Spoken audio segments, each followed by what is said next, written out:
శ్రీరామనవమి పర్వదినాన్ని పురస్కరించుకొని కరీంనగర్ కార్పొరేషన్ పరిధిలోని 8వ డివిజన్ అలుగునూరులో భక్తి శ్రద్ధలతో ఘనంగా వేడుకలు నిర్వహించేందుకు ఏర్పాట్లు జరుగుతున్నాయి.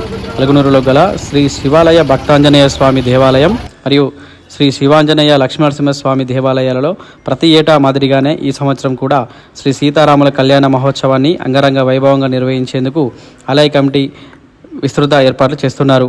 శ్రీ సీతారాముల కళ్యాణాన్ని దర్శించడం ద్వారా కుటుంబ సౌఖ్యం, శాంతి, ఐశ్వర్యం లభిస్తాయని భక్తుల ప్రగాఢ విశ్వాసం.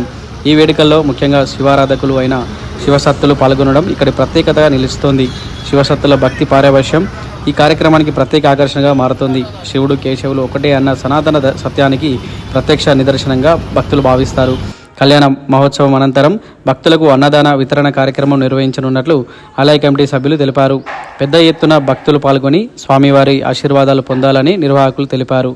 ఈ కార్యక్రమంలో ఇరు ఆలయ కమిటీ అధ్యక్షులు సల్ల రవీందర్, కంది రామచంద్రారెడ్డి, శ్రీ లక్ష్మీ గణపతి ఆలయ కమిటీ చైర్మన్ కంది అశోక్ రెడ్డి, డీసీసీ కార్యాలయ ఇన్ఛార్జి గోపు మల్లారెడ్డి, డీసీసీ జిల్లా ప్రధాన కార్యదర్శి కంది లక్ష్మీనారాయణ రెడ్డి, దాసం నాగేందర్, పురంశెట్టి అనోహర్, జాప శ్రీనివాసరెడ్డి, జాప రాఘవరెడ్డి, గుడిపాడి లక్ష్మారెడ్డి, బుర్ర కనకయ్య, పడాల రమేష్, కొమ్మత్ శ్రీనివాస్, నేరేల జంపయ్య, పరంకుశం చందు, సాజిద్, కొమ్మ నరసయ్య తదితరులు. పురాతనమైనటువంటి దేవాలయము, శివుని యొక్క ఆలయము మరియు లక్ష్మీ నరసింహ ఆలయము, ఆంజనేయ ఆలయాలు, మొత్తం శ్రీ శివాంజనేయ లక్ష్మీ నరసింహ ఆలయ ప్రాంగణంలో రేపు అత్యంత వైభవోపేతంగా శ్రీ సీతారాముల కళ్యాణ మహోత్సవము ఈ ఆలయ కమిటీ ఆధ్వర్యంలో ఏర్పాటు చేయడం జరిగింది.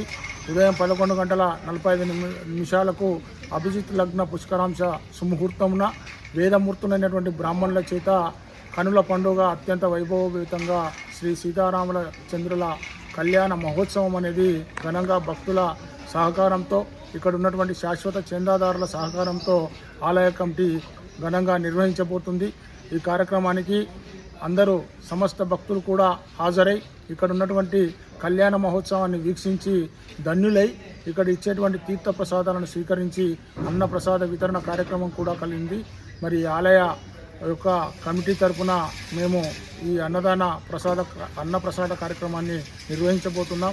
కావున భక్తులు అధిక సంఖ్యలో పాల్గొని ఈ కళ్యాణ మహోత్సవానికి వీక్షించి ముక్తులు కావాల్సిందిగా కోరుతా ఉన్నాం.